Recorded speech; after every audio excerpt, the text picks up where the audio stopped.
Aku ngomong sekarang pun dia pasti loro hati. Loro hati apa cuma aku ngomong gak ada gunanya. Mending aku nunggu waktu nih. Andai kata suatu aku dia siap, aku akan ngomong.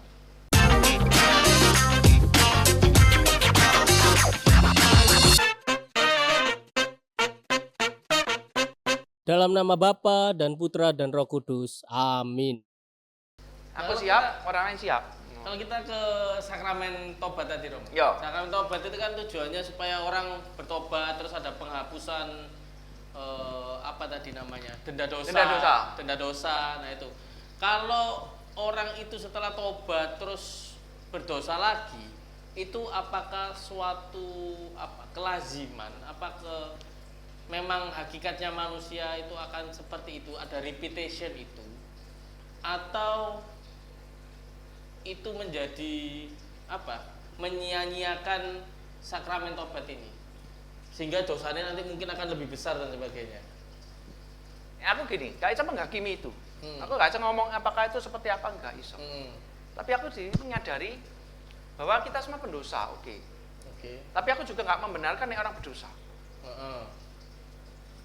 Yang penting kita gini, kita punya niat, aku mau niat baik, itu penting. Itu dulu. Ketika aku masuk sakramen mengaku dosa nih, Romo saya mengaku dosa. Yang penting saat itu kamu punya niat bertobat. Tuhan, aku menyesal betul, aku kan berdosa kemarin. Aku nyesal lagi. Resiko dulu sih. Setelah keluar ya apa? Itu urusan lain lagi. Nanti. Yang penting kita punya niat baik dulu. Itu ya. Tapi juga nggak berarti kemudian menormalkan bahwa menormalisasi bukan. Aku juga nggak mau gitu. Tapi kita juga harus punya niat bahwa aku berjuang untuk berbuat baik. Karena kan ada pandangan-pandangan dari orang itu yang waktu saya ngobrol itu ya kayak percuma nanti ya tak lakukan lagi, nanti dosanya iku-iku aja. Oke, kalau aku tak jawab gini. Kita punya waktu 360 hari. Ada orang yang berpikir aku nunggu aku wis gak mungkin melakukan itu lagi baru aku atau mau meninggal gitu ya. Iya, baru aku bertobat. Gak mungkin ya. Gak mungkin ya, kalau kamu tahu kapan kamu meninggal. Misalkan itu, kita nggak tahu meninggalnya kapan. Kalau aku punya 360 hari. Daripada aku hanya sehari aku hidup suci, itu mending aku dosa kan jadi kudus kayak malaikat. Kamu jadi seperti bayi lagi toh. Kamu dengan syarat-syarat tadi, kamu ngaku keluar pintu melakukan dosa loh. Kamu tuh jadi orang kudus di sana. Kamu denda dosa aja ada urusan lain, tapi dosamu kamu juga nggak punya dosa. Minimal kamu jadi orang kudus. Nek sehari. Jadi lebih baik ini. Kamu 360 hari, kamu minimal 12 hari kamu jadi orang kudus. Kamu tiap bulan ngaku dosa. Oke, kamu melakukan dosa yang sama. Tapi kamu minimal kamu punya 12 hari jadi orang kudus. Jadi kamu setahun cuma sekali tak menjadi orang kudus, 1 hari. Apakah lebih baik kita punya waktu 12 hari jadi orang kudus? Ya sudah, aku gitu. Pemikiranku. Aku juga gak akan berekspektasi kalau aku dosa kemudian kamu pasti jadi selamanya nggak melakukan, nggak mungkin. Aku sebagai imam nggak mungkin. Kalau orang ngomong dosa ini sama, aku tanya sih, apa ada yang baru di luar 7 sangka dosa? Nah itu maksudnya mau nyambung ke sana lagi. Artinya kan kemelekatan 7 dosa itu tadi. Iya. Jangan dijadikan alasan kita untuk tidak mengaku dosa. Tidak mau menerima sakramen tobat itu karena nanti akan dosa lagi. Kadang kan logika itu bisa dibilang logika sesat nggak kayak gitu? Iya betul, logika sesat aku. Itu kan, sepertinya kayaknya bener. Karena gini, karena bukan kitab suci, Yesus ngomong kok, kalau ada orang minta ampun 70 kali 7 kali, ampun ya sudah itu prinsipnya akan dosa. Tuhan berapa kali aku harus ngampuni? 7 kali tak? Enggak, 70 kali 7 kali 7. Yang artinya Allah saja melakukan itu, karena ini rahmat. Sakramen tobat kan rahmat. Fokusnya kan bukan aku. Fokusnya subjeknya adalah Allah yang memberikan rahmat. Itu yang harus dilihat. Bukan kamu yang berjuang untuk menghapus dosamu dewi, bukan. Kalau aku pribadi, ya itu kalau pribadi 360 hari, oke lah, aku ya bukan orang suci, enggak. Aku sadar, kan semua orang punya tujuan dosa tuh sampai mati loh. Iya toh, daripada kamu lebih baik kan, siapa tahu denda dosamu pelan-pelan terhapus. Kita nggak tahu, ketika kita sakramen tobat juga ikut menghapus denda dosa. Kita nggak tahu berapa poin yang terhapuskan. Kita nggak tahu, ya mau poin nanti. Tapi kan Pak, lebih baik kita punya pemikiran bahwa kalau kita melakukan menerima rahmat ini, okay. Memanfaatkan rahmat ini dengan sebaik-baiknya, paling enggak kan ya lumayan berkurang lah nanti waktunya dia pencucian. Iya kayak begitu. Memang itu harapannya. Memang itu harapannya. Memang. Romo, tapi ada kalanya itu umat ini kayak takut atau malu untuk ngaku dosa. Itu gimana Romo? Soalnya mungkin mikirnya nanti kalau misalnya aku ngaku dosa, ya dosa yang enteng-enteng aja, yang tak sampai. Itulah kesombongan. Sebesar itu mungkin ada ketakutan, kesombongan. Iya, itu. kamu merasa kamu hebat dan kamu nggak melakukan dosa itu. Sebenarnya kamu itu toh kesombongan. Ada kalanya bukan berniat sombong tapi takut nanti takut dan malu. Di balik itu sebenarnya kesombongan. Di balik kamu ngomong takut, ketika kamu malu, kamu merasa gengsimu tinggi. Kamu malu nih melakukan dosa itu. Kesombongan. Gengsi itu adalah pertama, kedua, di balik kamu orang nggak mengaku dosa itu sebenarnya iblis bekerja. Iblis gak mau, kamu tetap pengen kamu berutang terus sama dia. Ya. Aja sampai kamu dihapus sampai Tuhan. Dia gak mau kamu dihapus, gak mau dia. Kalau balik konsepku tadi loh, pemikiran bahwa utangmu adalah utang pada iblis. Karena iblis mau dia berbunga ketika kamu pengadilan terakhir, bayaran dengan jiwamu. Kak, misalnya ada ketakutan umat misalnya, nanti aku misalnya ketemu Romo ini, nanti Romo ini pikirannya, misalnya katakanlah seseorang ini melakukan dosa yang berat misalnya, nggak tahu mungkin pembunuhan nanti atau apa gitu. Gini. Romo melihat aja mau berat-berat lah, sing enteng-enteng lah. Kadang ada rasa malu memang, tapi harus bawa lawan. Karena kalau saya sebagai imam, kamu datang loh, kamu keluar, aku nggak mau mengingat, buat apa? Aku mau. Nah ini dari POV Romo tuh kayak gitu ya, biar kita tahu gini, bahwa saya tuh mau damai orang tukang sampah sebenarnya. Ini konsepku apa dosa. Kamu punya sampah, masing-masing punya sampah, dosa masing-masing. Masalah ini kamu nggak bisa buang. Aku sih bisa buang dosaku ketika kamu ngaku dosa ke aku. Ya sudah, kalau aku pribadi kamu punya Romo dosa sampahku iki Romo. Aku sebagai Romo nggak akan metani sampahmu, nggak akan. Buat apa? Itu sampah tetap. Ya aku, oke, kamu dosamu apa? Ya sudah tak buang. Ya sudah selesai. Tak hapus dosamu. Kamu nyesel loh, ya nyesel tak ampuni. Entah kamu dilanakan lagi bukan urusanku.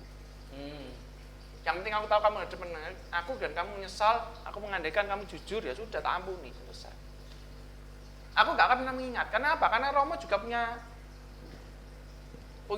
apa namanya urusan yang lain untuk dipikirkan bukan urusan lain. Romo ini punya keterikatan harus menjaga kerahasiaan dosa, sakramen peniten.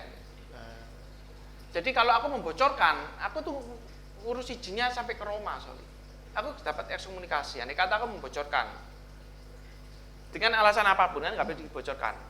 Andai kata aku melakukan itu, aku langsung ekskomunikasi. Aku nggak bisa misa, aku nggak bisa sakramen nggak iso.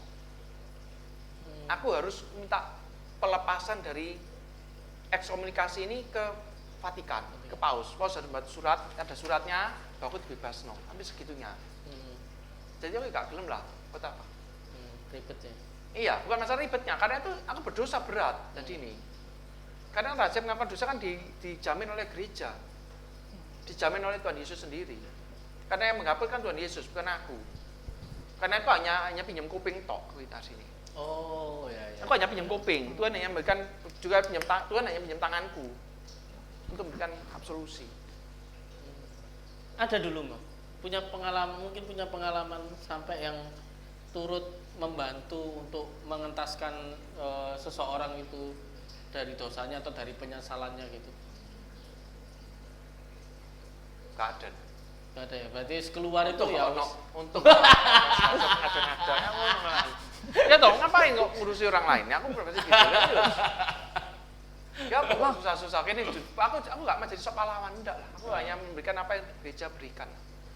Aku hanya sebagai wakil Allah, hanya itu aja. Sudah.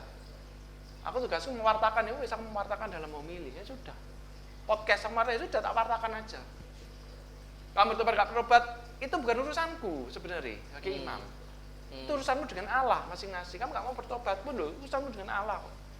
Romo berarti misalnya kan itu dengan penyampaian Romo tadi, itu berarti kan ada jaminan bahwasanya setelah keluar dari ruang pengakuan, dari ruang pengakuan bahwa apa yang kita sampaikan kepada Romo itu aman, kan gitu ya? Oh pasti aman. Aman. Yes, aman. Nah, misalnya yang disampaikan itu semacam dosa-dosa mungkin seperti korupsi apa dan sebagainya, itu kan mungkin dia kan akan menceritakan tentang aku sudah melakukan gini berdosa dan sebagainya, kan gitu. Nah, kemudian apakah apa yang disampaikan kepada Romo ini kalau misalnya dari pihak-pihak kayak pengadilan atau apa, itu bisakah dijadikan sebagai mungkin untuk bukti saksi atau bukti? Nggak bisa. Misalnya dari pihak saya pun sebagai imam nggak akan ngomongi kok.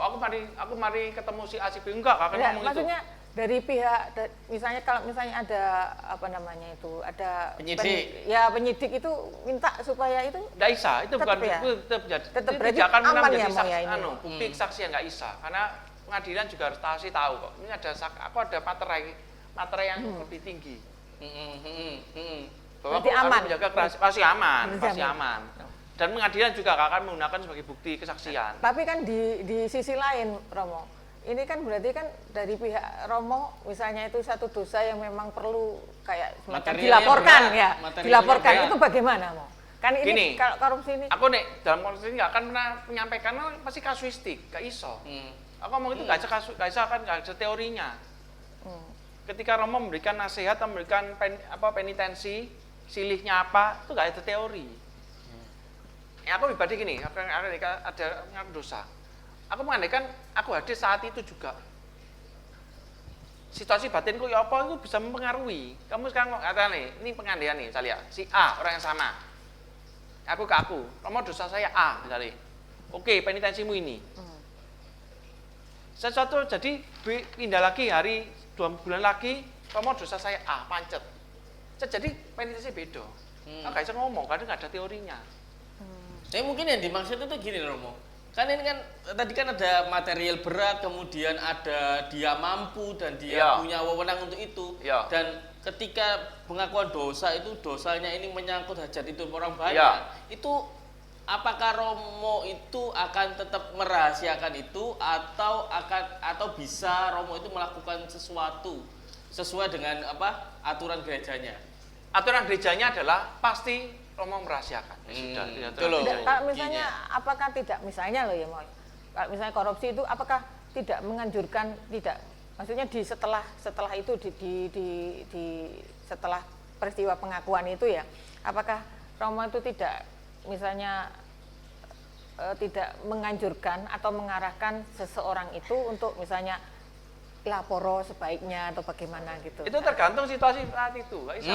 Teori ini. Ini kan hanya pengandaian cita, Kak Isa. Aku mesti hadir apa situasinya. Karena tadi jadi harus konkret, harus kasuistik.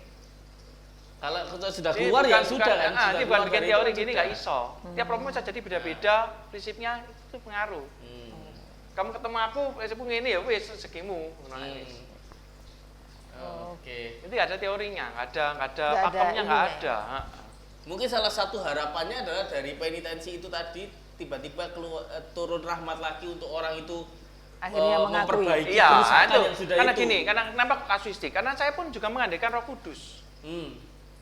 Jadi waktu ngomong kajeno penitensi ini aja loh, ngomong ini loh, itu kayak beda-beda. Karena itu tergantung situasi batin Romonya kan. Ini ngomong aku lah, ini nggak mau orang lain, ngomong aku dewi. Aku pribadi ketika memberikan nasihat, aku gantung situasi batinku dewi. Saat ini ngomong apa ya, beda-beda soalnya. Bagi saya itu karya Roh Kudus sebenarnya. Ya kita harus sering terima sakramen tobat.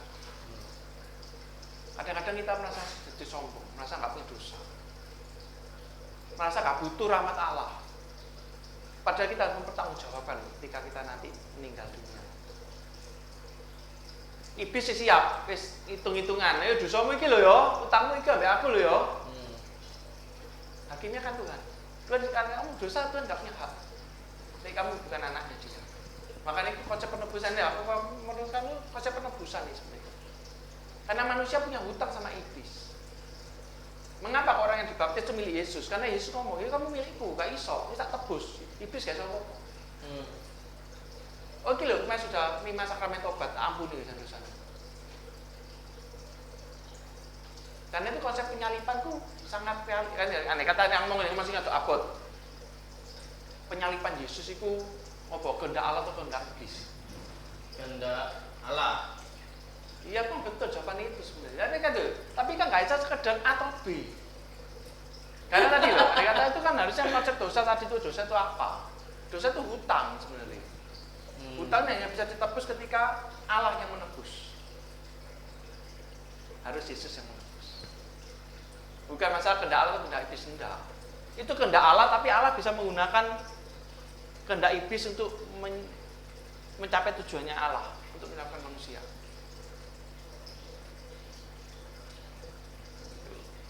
Jadi apa yang harus dilakukan atau saran apa yang Romo? Ya, aku sing konkret ya, konkret.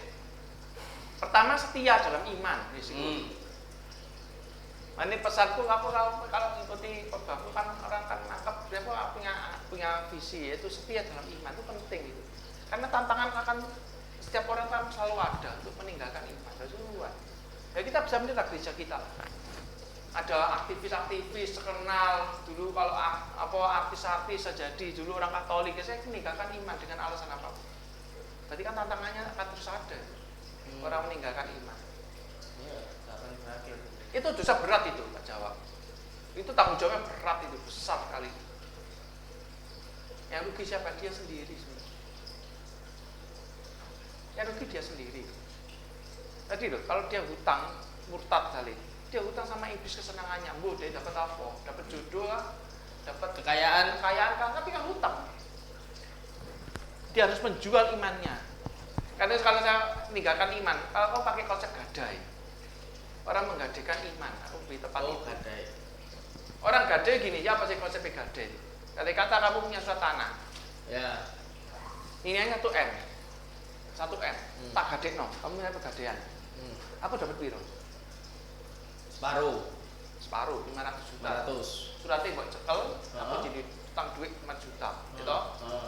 Terus suatu waktu aku ngambil bunga, berbunga, gitu. Andai kata aku gak bisa bayar, terus siapa? Sita. Oh Sita loh, berarti aku kehilangan segala-galanya aku. Aku menjual 1 M, aku dapat 500 juta, sama dengan iman. Imanmu itu nilainya tak terhingga, nilai jiwamu sebuah jual itu.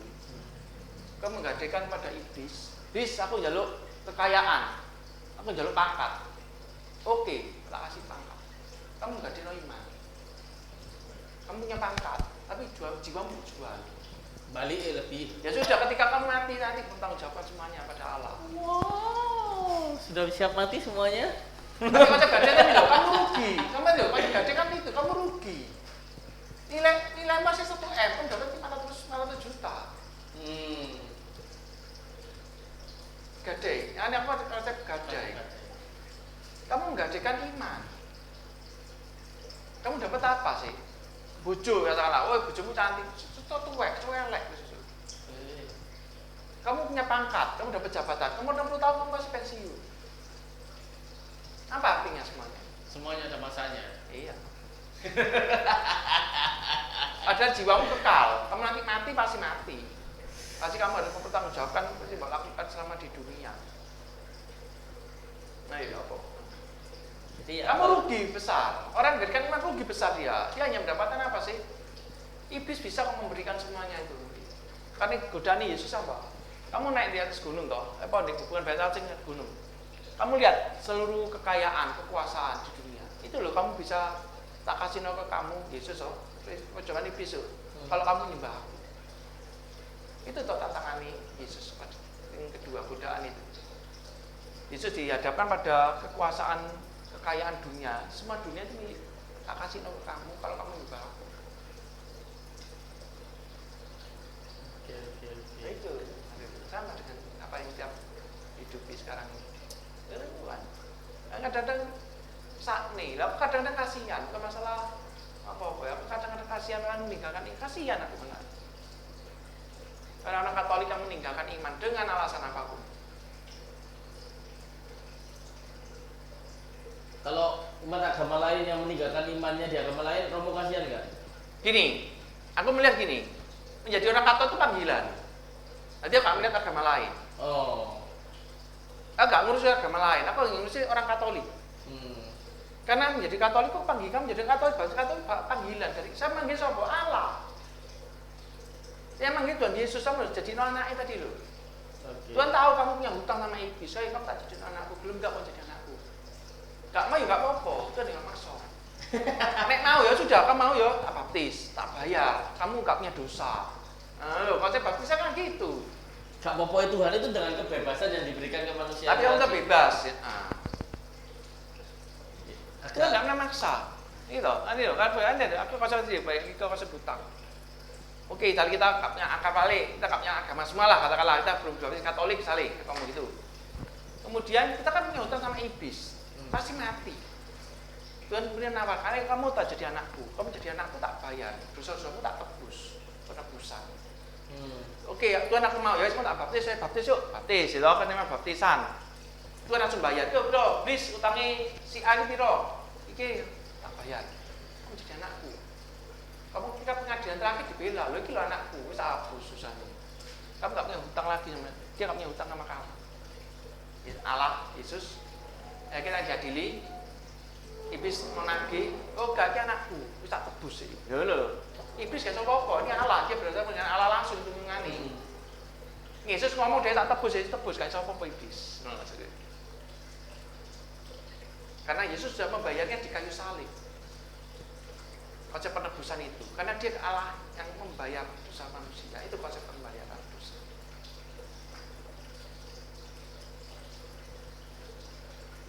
Kalau kamu orang baptis Katolik sama nih di Katolik. Sekali ada baptis Katolik sampai kita jadi orang Katolik. Cuma masalahnya adalah kita mati nanti sebagai siapa? Apakah sebagai Maria? Apakah sebagai Yohanes? Apakah sebagai Petrus? Apakah sebagai Yudas Iskariot? Apakah sebagai Dismas? Apakah sebagai Gestas? Ini pilihan, contoh. Ini kita masing-masing. Iya, ini kita baca gini, kita Katolik, sama Katolik kok. Mati sebagai Maria. Maria itu dia di kehamilan kenal Yesus. Jadi apa? Aku mengandaikan ini baptisan bayi. Baptis bayi sampai mati setia jadi orang Katolik, mau ngatus ngapi seperti Maria.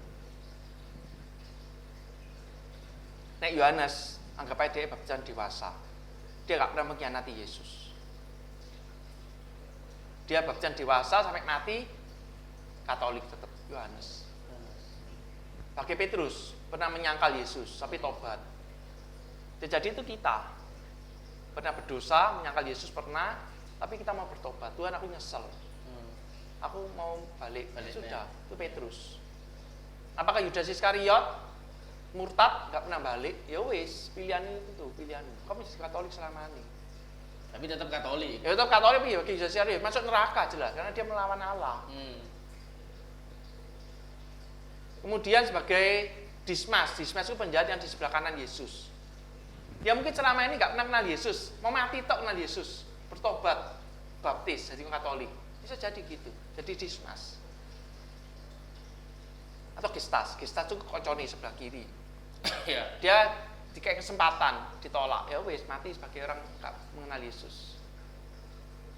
Oh, bedanya sama Yudas ini sudah pernah kenal. Iya, karena Yesus, itu, baptisnya Katolik, kemudian meninggalkan iman sampai mati nggak pernah balik lagi sudah. Kalau Gestas memang dia, ya dia nggak mau, menolak Allah. Apa yang belum pernah kenal, terus habis itu dikenal tapi nggak mau. Bisa aja gitu. Hanya gereja Katolik yang berani mengatakan bahwa ada umatnya yang masuk surga. Santo Santa sudah jawaban itu. Mereka hidup kudus, jangan ada mikir. Mereka Santo Santa langsung masuk surga tanpa api penyucian. Karena dia sudah gak punya denda dosa lagi, hidupnya sudah baik. Nah, karena kenapa? Aku ya merenungkan loh, aku merenungkan loh ini sebenarnya. Iya, Santo Santa ini gak masuk api penyucian, langsung masuk surga dia. Ketika dia tugasnya selesai di dunia langsung masuk surga, karena dia sudah suci dari awal, di dunia sudah suci. Tapi Santo Santa yang menentukan kan manusia tuh. Enggak, oh salah, itu bukan manusia, itu Allah yang Oh, menentukan. bukan misalkan dari yang Vatikan itu menyatakan bahwa ini Nah, kan nih, Vatikan kan butuh pengesahan resmi bahwa ada mujizat dari Allah. Loh, manusia nggak bisa. Manusia nggak sembarangan ngomong si A atau si B jadi santo-santa itu. Vatikan akan menggunakan itu dengan cara-cara manusiawi bahwa memang ada mujizat. berarti apakah mujizat itu terjadi ketika sesuatu itu dianggap mujizat ketika alat ukur manusia ini tidak bisa untuk mengukur itu? Mujizat dalam hal ini memang di luar natural, di luar kodrat. Di luar kodrat. Yang tidak dijawab Iya. secara logis maupun Iya. secara saintis Nggak gitu bisa, ya. betul. Ada dibuktikan secara saintifik sudah. Hmm. Ya toh, hanya gereja Katolik, guys, aku berani ngomong gitu. Hanya gereja Katolik yang berani mengatakan ada orangnya yang masuk surga, ada. Yang lain nggak ada, guys. Ini kesaksianku. Kenapa kok aku setia jadi orang Katolik? Kenapa aku setia jadi? Makanya Romo-Romo kan harus belajar filsafat, baru belajar teologi. Aku juga bukan orang filsuf yang terstruktur, enggak, bukan orang filsuf, mungkin aku lebih praktisnya aja. Mungkin aku membahasakan yang main filsuf katakan, mungkin aku membahasakan dengan bahasa yang sederhana. Teolog-teolog yang bingung karena teologi ini apa, aku mungkin nggak iso nyampe itu, merumuskan dosa itu apa, bayangin dosa itu apa, lebih kok ini. Yang mau aku percaya, jatuh dalam dosa 126. Ini berapa artikel ini? Dosa tok ini. Manusia jatuh dalam dosa, bayangin no. Ini belum Ada berapa penjelasan gitu. Katekismus. Nah, ini oke, aku baca dari sini kadang-kadang. Kadang-kadang baca dari sini. Terus Romo menciptakan konklusinya itu berdasarkan Ya permenunganku, kadang-kadang permenunganku aku mencari jawab. Ya kadang-kadang kadang-kadang saya salah. Karena aku ya ini pencarianku. Andai kata ada yang berdebat ya nggak apa-apa, boleh. Anda menyangka nggak apa-apa. Aku ya belajar, bener gak ya? Ini nggak boleh, wes aku akan berdebat. Wes aku terus ya. Iya. Gitu loh. Ini magisterium, bayangin, ini magisterium. Makanya yang paling berkritik gitu. Tradisi itu lisan dan tulisan. Kamu ngerti tanda satu kondi? Apa ada di kitab suci tanda salib? Nggak ada. Karena itu tradisi. Lisan. Ini pun juga salib dulu lisan kok kitab suci ini. Dulu kan ya nggak ada kitab suci. Itu kan orang kan cerita. Oh biar ini anak Yesus loh. Yesus jalan-jalan di sini ngajar di pojokan ngono. Kan cerita sih. Anak sih nulis. Dan sekarangnya sing lisan ya dibukukan itu. Iya, ini pun dibukukan kan dengan banyak pertimbangan. Ini kan gereja Katolik kan bikin ini kan juga nggak ngawur. Iya. Kan banyak pertimbangan. Ada kriteria-kriteria ini pernah dipakai dalam Ekaristi. Ini nggak bertentangan dengan ajaran iman. Dan yang meneliti tentang kata-katanya ini bukan satu lembaga aja. Bukan. Nah, tadi loh para uskup dan paus duduk bersama. Para romo-romo ahli kitab suci duduk bersama menentukan kanon. Boleh cari kanon, aku akan membahas itu. Aku bukan bidangnya itu. Nggak ahli itu dijelaskan. Tapi hanya sekilas saja. 2000 tahun loh kita ini, ya no. Aku sebelumnya guru aku ya mikir sih. Aku cek emosi aja lah. Aku cek mangkel aja lah. Kadang-kadang tak biar roset tunggu berapa saat, tak panggil aja ngomong. Ini karena makan ini cuma makan di gereja. Bahasa kan beda. Dengan situasi yang berbeda. Iya, cuma makan yo. Oh iya Romo. Enggak, penjelasannya oh iya Romo. Apa nggak boleh? Iya kan ada Tuhan. Kamu ini dosa loh. Dasar gitu toh. Aku nggak akan ngomong. Oh kamu dosa loh ya. Nggak ngomong gitu, beda. Aja ngomong baik-baik. Ini saja makan di gereja ya. Apa? Oh ini ada Tuhan soalnya. Kamu ini makan dosa loh. Beda toh. Orang yang sadar ini beda. Dengan adaku, tadi dengan dia siap menerima perkataanku, dia juga kak posisi emosi, dia tenang. Itu pengaruh itu. Pengaruh itu. Tadi kan dibilang misalnya tidak boleh makan dan minum di dalam gereja. Apa? Tidak boleh makan dan minum di dalam gereja. Iya, misalnya. Itu bagaimana konsepnya Romo? Sebab kenapa kok tidak boleh makan dan minum di dalam gereja? Okay. Memang kalau secara logika itu kan memang karena kita ibadah kan gitu toh. Iya. Tapi maksudnya apakah ada sesuatu yang lebih dalam daripada itu, Mo? Ya, tak pikir ya.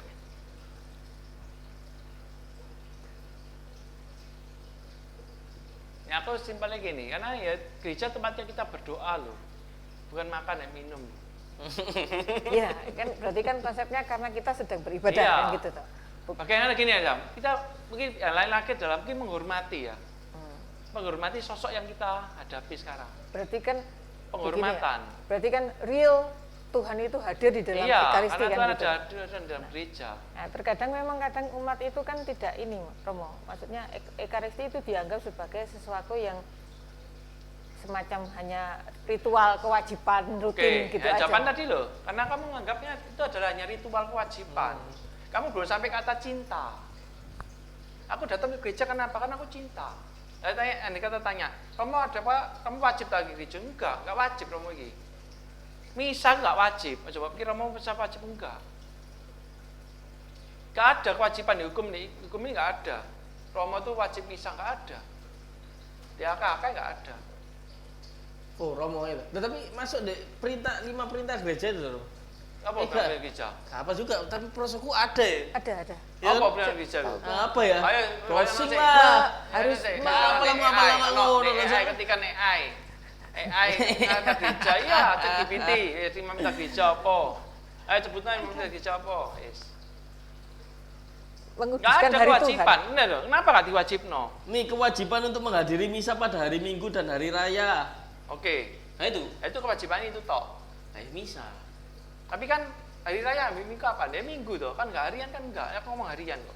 Oh misa. Ini aku harian, cek tak? ongkosnya, itu harian. Kamu nggak ada kewajiban itu. Oh, ya. Kalau hari Minggu deh wajib. Wajib. Karena gini, ada aku pribadi, walaupun itu perintah ngomong wajib, aku nggak akan ngomong wajib. Karena bagiku misa itu adalah cinta.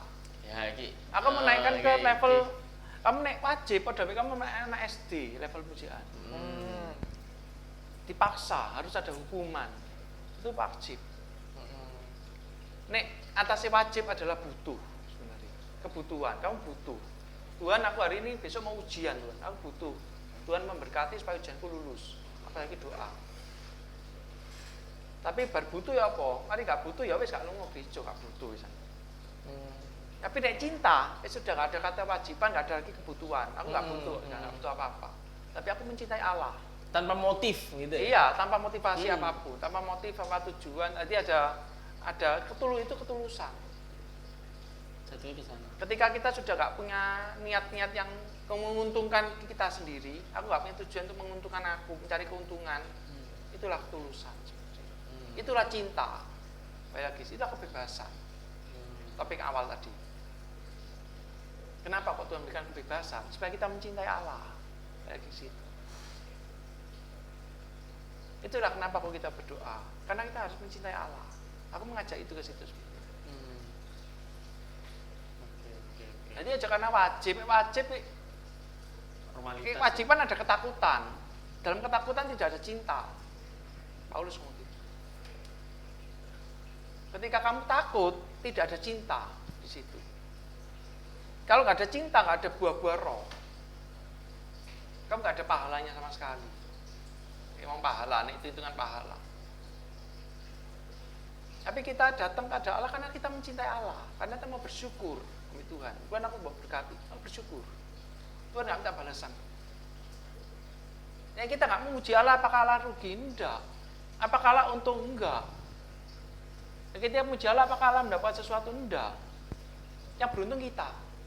Itu deh, salah satu privasi ngomong. Tuhan itu nggak butuh pujian kita. Tapi kitalah, ketika kita memuji, kitalah yang diberkati oleh Tuhan. Kitalah yang butuh untuk keselamatan kita, ngomong gitu, privasi ini.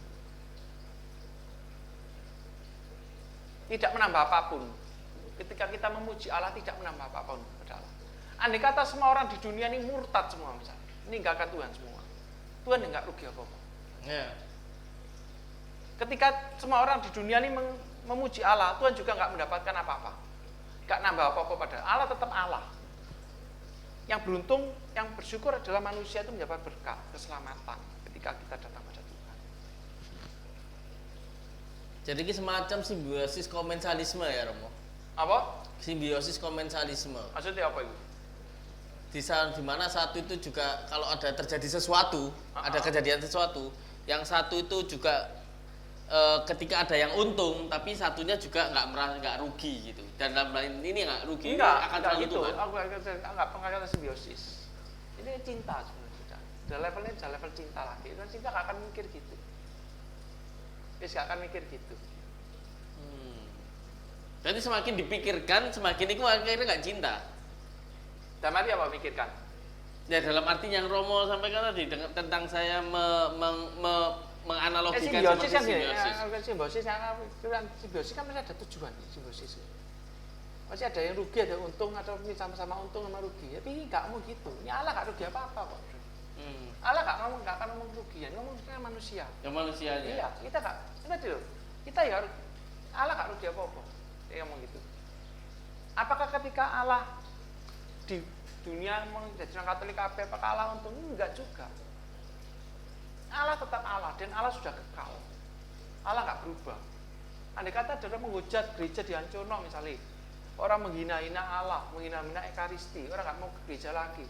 Apakah Allah kehilangan statusnya sebagai Allah? Tidak. Allah tetap Allah. Jadi kitalah yang beruntung ketika kita dipanggil Allah menjadi anaknya. Oke, jadi saya mikir pertanyaan Ya, yang kayak SD dulu itu, kenapa Tuhan menciptakan manusia dan alam semestanya kalau gitu? Supaya manusia mencintai Allah. Itu jawabannya. Kenapa butuh Allah ini butuh untuk dicintai manusia gitu? Itu tidak bebas Allah. Aku nggak tahu jawabannya. Itu jawabannya. Ya. Kenapa Allah nggak tahu kita? Itu jawaban akhirnya itu. Barangkali ada jawabannya di buku-bukunya Romo. Kehidupan manusia mana dalam mencintai Allah di 8 ya. Ini kan bukuku ini. Hah? Ini bukunya Katekismus Gereja. Iya. Kehidupan manusia mengenal dan mencintai Allah. Loh, selalu akan begitu. Allah dalam dirinya sendiri adalah sempurna dan bahagia tanpa batas. Nih, berdasarkan keputusannya yang dibuat karena kebaikan semata-mata, ia telah menciptakan manusia dengan kehendak bebas. Ini kata pertama gitu. Kata Kismus ngomong gitu. Supaya manusia itu dapat mengambil bagian dalam kehidupannya yang bahagia. Ini katakan gitu. Ini kata Kismus ngomong gitu. Ia telah menciptakan manusia dengan kehendak bebas supaya manusia itu dapat mengambil bagian dalam kehidupannya yang bahagia, kehidupan Tuhan yang bahagia. Ya, karena Tuhan itu kebahagiaan itu Iya, sendiri. sempurna, dia sudah sempurna. Waduh, kelas filsafat. Tapi ini kata pertamanya gitu loh, kata pertama ini. Mengenal dan mencintai Allah. Loh, itu kata pertama yang kata Kismus. Sudah sejak 2 tahun. 2 tahun loh. 2 tahun loh. Aneh balik lagi masa Yudas. Nah, iki. Masa sih ngomong toh, ini Yudas punya peranan, nggak ada Yudas, nggak ada penyalipan, salah. Yesus dikatakan dalam doa syukur agung, Yesus menyerahkan diri dengan rela. Yesus punya kuasa atas dirinya. Yesus tahu kok, ini ada ngomong. Yesus memandang ke Yerusalem, Yesus tahu di sana ada apa. Dia disalib. Dia tahu. Ada atau tidak ada Yudas, tetap ada penyalipan. Dengan cara yang lain. Iya, andai kata nggak ada Yudas, andai kata Yudas jadi orang baik. Kalau anak dengan cara yang lain, Yesus menyerahkan diri dengan rela. Andai kata ada orang Farisi, Yesus tetap menyerahkan diri dengan rela. Balik lagi ke situ. Jadi ini kuasa Allah. Nah, itu balik yang pertama saya ngomong tadi, Romo, tentang bagaimana hidup ini sebetulnya adalah skenario dari Tuhan. Tapi nggak gitu juga. Orang nggak membuat kita seperti Allah dan diberi kebebasan. Jadi tetap manusia bertanggung jawab dengan kebebasannya. Kebebasan yang Allah dimaksud punya planning, ya, tapi Allah nggak bikin manusia kok robot, yang ngatur planningnya. Enggak. Allah tetap punya rencana dan itu mengatasi semuanya. Rencana Allah itu keselamatan, jangan ngomong yang lain. Seolah-olah ngasih uang bisa jadi uang sugih atau enggak, Allah nggak akan mikir begitu. Allah mikir punya global bahwa Allah harus menyelamatkan manusia berdosa yang punya hutang sama iblis. Itu rencana kekal Allah itu keselamatan dengan salib Yesus. Yesus itu rencana kekal. Yang lain ini dengan kebebasan manusia. Entah kamu menjadi wong kiri, wong sugih, wong bambu, urusanmu. Jangan pernah mengatakan ini skenario Allah. Kamu pegang gelas yang Allah. Enggak. Ini tidak mau mengalah kalau ngombe.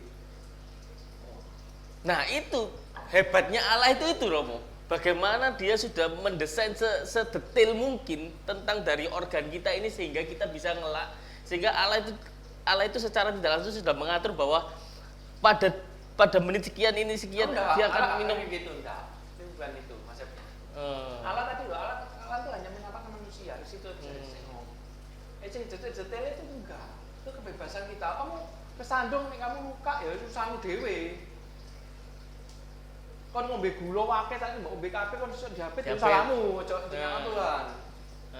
Itu hukum sebab akibat aja. Kamu mari minum ini itu hukum natural, udah. Dari lagi ke hukum fisika. Nah, berarti nasib itu dikenal apa enggak di gereja Katolik? Sudah ditentukan nih. Ini nanti siapa? Adi ini akan apa namanya jadi guru. Enggak. Itu pilihan. Oh. Sama aku jadi enggak jadi itu nanti. Termasuk kaya dan miskin itu ya? Itu. Itu pilihan manusia. Bergantung dari mana sebabnya ini tadi ya. Apa yang dia upayakan, apa yang dilakukan. Apa yang terjadi di lingkungan luar ya bisa jadi faktor luar. Dosa manusia bisa membuat orang sengsara. Itu kan sudah bebas. Allah nggak akan itu gitu. Sebenarnya nggak begitu. Sebenarnya Allah hanya menyelamatkan manusia, mencintai manusia, menyelamatkan manusia. Keberuntungan dan mujizat sama apa enggak? Nek skenario Allah adalah ketika kamu ini yang percaya Katolik, yang jadi Katolik, dia diselamatkan dalam gereja Katolik. Dawes berjuang untuk setia. Dari situ. Ini permenungan, pencarian itu juga. Manusia diberi kebebasan. Apakah itu kebebasan yang diberikan manusia itu adalah hasil persepsi dari manusia? Ini agak bergeser sedikit ke hal yang kamu gini, itu permenungan aja. Permenungan manusia melihat fenomena bahwa ternyata manusia bebas. Itu kan teologi sebenarnya. Kayak kamu penelitian, itu teologi. Ini kan bahasa teologi bahwa ternyata manusia dibebaskan oleh Allah. Manusia apa sih pribadi? Pribadi itu punya kehendak bebas dan akal budi. Itu permenungan manusia, penemuan gereja Katolik sebenarnya. Orang lain nggak percaya sudah. Tapi ini gereja Katolik kemarin ini persepsi gereja Katolik, gereja Katolik. Bahwa manusia itu punya kehendak bebas. Karena melihat fenomena-fenomena ini akhirnya kan dirangkum loh. Ternyata pasti membedakan manusia dengan hewan. Podo-podo punya paru-paru, podo-podo punya jantung, podo-podo punya lambung. Tapi kok beda ya manusia dan hewan ya. Ternyata apa beda nih? Otak yang gue otak. Nah ya apa yang beda? Tapi sebelum ada itu tadi kan ada apa maksudnya kita masuk ke teologi Katolik itu tadi kan harus belajar filsafat. Pengujiannya kan dari di filsafatnya ini kan. Iya betul. Nah dia menemukan jawaban itu bahwa manusia itu adalah akal budi dan kehendak bebas. Itu yang di gereja Katolik. Teologi Katolik. Berarti maksudnya dari keterangan tadi itu berarti apa salah satu cara pengudusan bagi umat Katolik itu selain sakramen tobat juga sakramen Ekaristi berarti untuk keselamatan. Iya, karena 7 sakramen itu keseluruhannya itu. Karena itu senjata yang diberikan oleh Tuhan untuk menguduskan manusia. 7 sakramen. Ada 7 dosa, ada 7 sakramen yang lain, hal suci, rosario, kan devosi-devosi yang lain. Benda-benda suci kan sakramentali. Nah, kita ngomongnya dalam konteks ini itu ya gereja Katolik. Maksudnya ya ada cara lain selain 7 sakramen itu kan. Itu cuma alat bantu yang kita punya di gereja Katolik. Ya itu. Iya, itu caranya. Oke. Ya. Iya. Oke. Luwe Romo.